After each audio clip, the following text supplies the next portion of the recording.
Months before the Big E even begins, the wine starts pouring for the annual Big E wine competition. We went to Connecticut to show you where and how the best fruit wine is made. In the hustle and bustle Total's $5.98. of our very Thank you very much. You're welcome. busy lives, a trip to the market is a chore.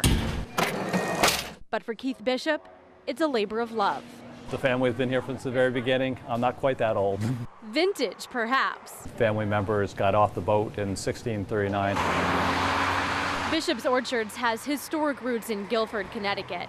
Tomatoes, some peppers, squash. But it's the fruits of Bishop's labor. The peaches, apples, We got Polo Reds right here, Zestars. and uneaten berries that have put Bishop's Orchards on the map in the past decade. It's the driest wine we make here at the winery. You heard correctly. They make their own wine No, that's great. I like the pear. without any grapes. From late August to mid-October, people can come and pick raspberries right here on Bishop's Orchards. These are the same raspberries used in all of their wine. Come on in.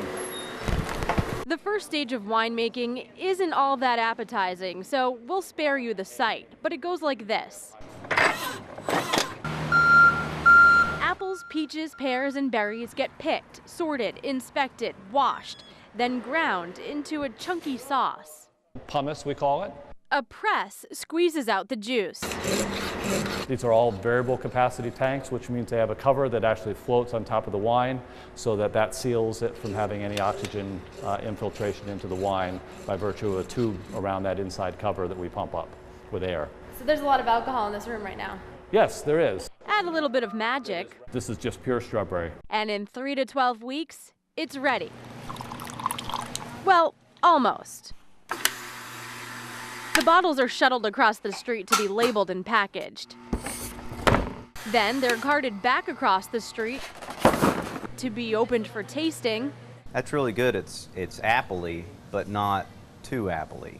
placed on the shelf, or praised at the Big E wine competition.